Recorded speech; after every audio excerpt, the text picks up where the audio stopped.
शरीरासाठी धोकादायक आणि खूप आनंदानं आवडीनं हे विद्यार्थी पितायत आणि याला मार्केटमध्ये काय म्हणून विकलं जात आहे?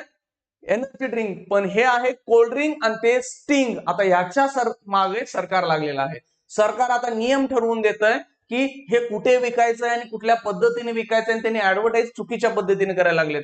हे कुठं मिळतं?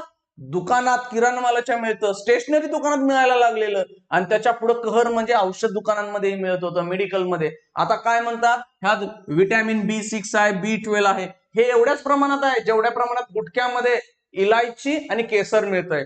विद्यार्थी हे खूप आवडीने पितात. का? त्यांना पिल्यानंतर थोडासा आनंद, उत्साह, एनर्जी आल्यासारखं वाटतंय. त्याचं मेन कारण काय असतंय? ह्याच्यामध्ये असणारं शुगर आणि कॅफिन, ह्या दोन घटकांमुळे विद्यार्थ्यांना हे आनंदी वाटतं. ते पिल्यानंतर थोडीस उत्साहवर्धक वाटते, पण काही वेळानं पुन्हा कंटाळवाणं होतंय आणि परत पिऊ वाटतंय. आता विद्यार्थ्यांमध्ये फेमस का झालं?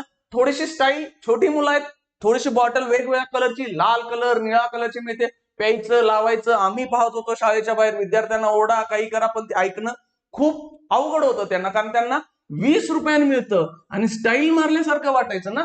आणि मग ह्याच्यामुळे प्रॉब्लेम विद्यार्थ्यांच्या शरीरावर होणार आहे आणि सरकारनं भले लेट का असेना, वेळानं का असेना, निर्णय घेतय आणि नियम लावतंय. ही खूप चांगली गोष्ट आहे. ह्या बॉटलच्या मागेही लिहिलेलं होतं काय? 500 ml पेक्षा जास्ती पिऊ नका.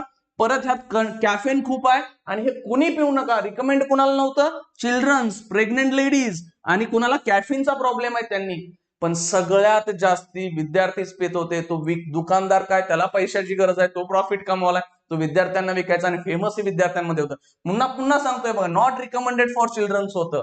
आणि हे अशा अशा दुकानात मिळायला लागलं, स्टेशनरी पासून मेडिकलच्या दुकानांपर्यंत. विद्यार्थ्यांच्या आरोग्यास धोकादायक होतं आणि आज सरकार सांगते 500 मीटर शाळांपासून हे लांब विकलं पाहिजे. अजून नियम बनवायला लागले. सरकारचं ह्याबद्दल आभार मानलं पाहिजे. अशा गोष्टींच्या मागे लागते आणि विद्यार्थ्यांचा विचार करतोय.